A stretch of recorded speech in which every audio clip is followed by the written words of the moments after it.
दोस्तों, पाकिस्तान और अफगानिस्तान के बीच तनाव एक बार फिर से काफी ज्यादा बढ़ गया है। पाकिस्तान ने सीज फायर को तोड़ते हुए अफगानिस्तान पर फिर से बड़ा हमला किया, लेकिन इसके साथ ही पाकिस्तानी मीडिया और वहां पर मौजूद पत्रकारों के द्वारा भारत के ऊपर लगातार गंभीर आरोप लगाए जा रहे हैं। पाकिस्तान के जाने माने पत्रकार और उर्दू कॉलमनिस्ट जावेद चौधरी ने दावा किया है कि भारत अफगानिस्तान को मदद कर रहा है ताकि वह पुराने रूसी और अमेरिकी man portable air defence system यानी मैन पैड्स को दोबारा तैयार कर सके। चौधरी के मुताबिक भारत ने अपने टेक्नीशियन अफगानिस्तान भेजे हैं जो इन मिसाइलों को दोबारा चालू करने और इनकी मरम्मत करने और अफगानिस्तान में इनके स्थानीय उत्पादन की सुविधा शुरू करने में तालिबान की मदद कर रहे हैं। उन्होंने ये भी कहा कि भारत अफगान सैनिकों को इन मिसाइलों के इस्तेमाल की ट्रेनिंग दे रहा है ताकि वह पाकिस्तान एयरफोर्स के लड़ाकू विमानों को निशाना बना सके, जिन्होंने हाल ही में अफगान इलाके में बमबारी की थी। जावेद चौधरी ने अपने 16 अक्टूबर के कॉलम अफगानिस्तान में लिखा कि भारत इस कदम के जरिए तालिबान को पाकिस्तान के खिलाफ खड़ा कर रहा है। उन्होंने ये भी आरोप लगाया है कि तालिबान जिन्हें कभी पाकिस्तान ने पनाह दी थी, अब भारत और अमेरिका से फंडिंग ले रहे हैं ताकि पाकिस्तान के खिलाफ आतंकियों को समर्थन दिया जा सके। चौधरी के मुताबिक पाकिस्तान की ओर से हाल में किए गए एयर स्ट्राइक्स इन्हीं आतंकियों की मौजूदगी के जवाब में हुई। हालांकि चौधरी के इन दावों की कोई स्वतंत्र पुष्टि नहीं हुई है। भारतीय अधिकारियों ने ऐसे आरोपों को सिरे से खारिज करते हुए कहा है कि ये पाकिस्तान की मीडिया की वही पुरानी साजिश वाली कहानियां हैं जिनका मकसद घरेलू असफलताओं और आतंकी हमलों का ठीकरा भारत पर फोड़ना है। भारत ने दोहराया कि वह अफगानिस्तान की संप्रभुता और स्थिरता का सम्मान करता है और किसी भी तरह के सैन्य सहयोग में शामिल नहीं है। वहीं अफगान तालिबान ने इस पर कोई आधिकारिक टिप्पणी नहीं की, लेकिन उन्होंने पाकिस्तान से अनुचित हवाई हमले रोकने की मांग दोहराई है। दरअसल कुछ ही घंटे पहले पाकिस्तान और अफगानिस्तान ने 48 घंटे के लिए युद्ध विराम यानी सीज फायर बढ़ाने का समझौता किया था, लेकिन इसके कुछ समय बाद ही तालिबान ने दावा किया है कि पाकिस्तान ने अफगानिस्तान के पख्तीका प्रांत में हवाई हमले किए हैं। तालिबान के मुताबिक ये हमले अरगुन और बरमल जिलों में हुए, जहां कई घर तबाह हुए और 8 स्थानीय अफगान क्रिकेटरों की मौत हो गई। ये सभी खिलाड़ी उरगुन जिले में मैच खेलकर लौट रहे थे। अफगान मीडिया संस्था टोलो न्यूज के अनुसार हमलों में पाकिस्तान के JF-70 लड़ाकू विमान इस्तेमाल किए गए, जिन्होंने LS-6 गाइडेड बम गिराए। अफगान तालिबान ने इसे युद्ध विराम की उल्लंघना बताया और कहा कि पाकिस्तान ने समझौते को तोड़ दिया है। पाकिस्तान की ओर से एक सुरक्षा अधिकारी ने हमले की पुष्टि की, लेकिन कहा कि सीज फायर अफगान तालिबान के साथ था, न कि उन आतंकियों के साथ जो अफगानिस्तान की जमीन से पाकिस्तान पर हमला कर रहे हैं। ये संघर्ष तब और बढ़ गया जब उत्तर वजीरिस्तान के मीर अली इलाके में पाकिस्तानी मिलिट्री कैंप पर आत्मघाती हमला हुआ, जिसमें 7 सैनिक मारे गए और 13 घायल हुए।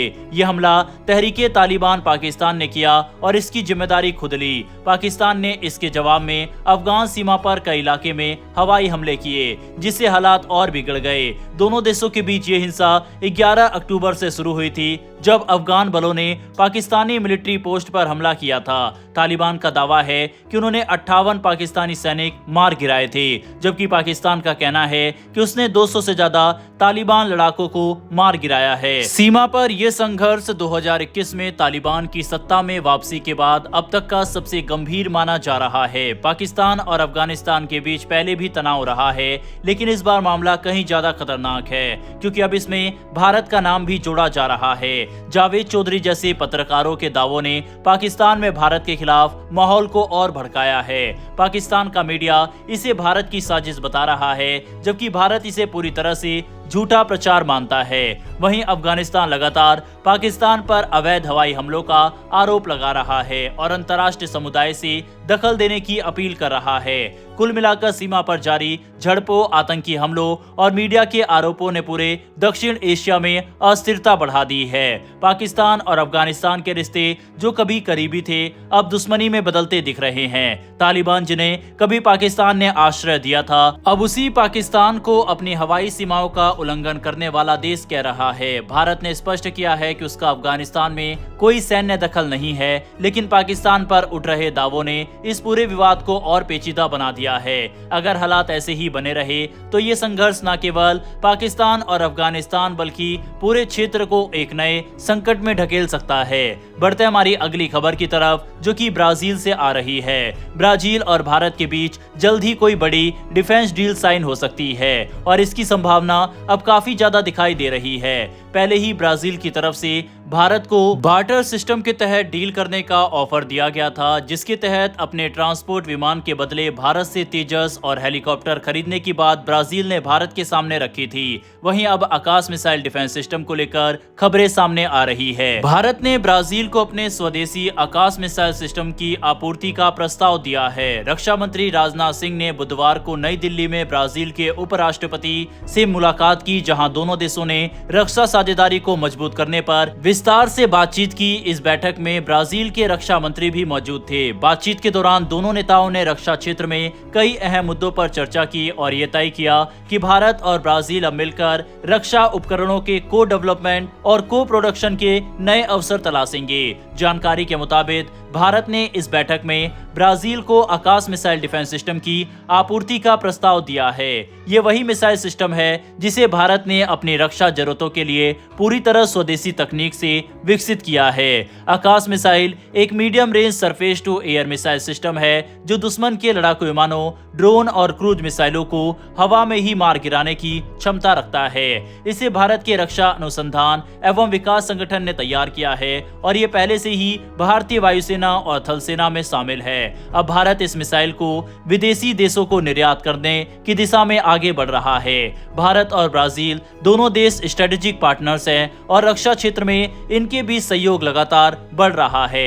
बैठक के बाद जारी आधिकारिक बयान में कहा गया कि दोनों नेताओं ने रक्षा सहयोग को और आगे बढ़ाने की साझा प्रतिबद्धता दोहराई और सैन्य से सैन्य संपर्क, संयुक्त अभ्यास और प्रशिक्षण कार्यक्रमों को और मजबूत करने पर सहमति जताई। इसके साथ ही दोनों देशों ने पहले से चल रही रक्षा परियोजनाओं की प्रगति की समीक्षा भी की और नए क्षेत्रों की पहचान की जहां वे मिलकर काम कर सकते हैं। भारत की कोशिश है कि दक्षिण अमेरिका के इस प्रमुख देश के साथ न केवल रक्षा उपकरणों का व्यापार बढ़ाया जाए बल्कि टेक्नोलॉजी शेयरिंग और संयुक्त उत्पादन जैसे दीर्घकालिक सहयोग को भी बढ़ावा मिले।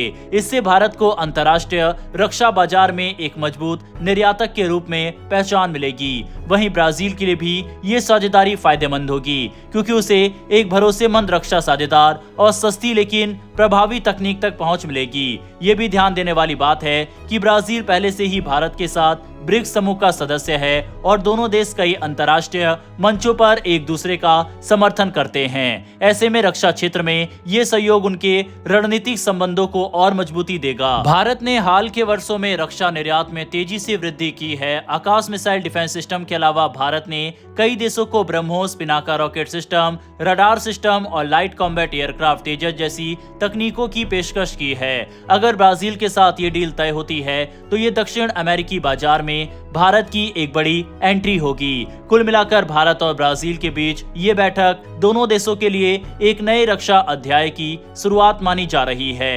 भारत का उद्देश्य है कि आत्मनिर्भर भारत के तहत बनी स्वदेशी रक्षा तकनीकें अब दुनिया भर में अपनी पहचान बनाए और अगर ब्राजील आकाश मिसाइल डिफेंस सिस्टम खरीदने के लिए तैयार होता है तो ये न सिर्फ भारत की रक्षा उद्योग के लिए गर्व की बात होगी बल्कि मेक इन इंडिया मिशन की एक और बड़ी सफलता भी साबित होगी। बहरहाल दोस्तों, इस वीडियो में इतना ही। अगर आपको ये इन्फॉर्मेशन और वीडियो पसंद आई हो तो वीडियो को लाइक करके हमारी आने वाली डेली ऐसी वीडियो के लिए नीचे दिए गए सब्सक्राइब बटन को प्रेस कर बेल आइकन को जरूर दबा ले। फिर मिलेंगे ऐसी एक नई वीडियो के साथ। धन्यवाद। जय हिंद, जय भारत।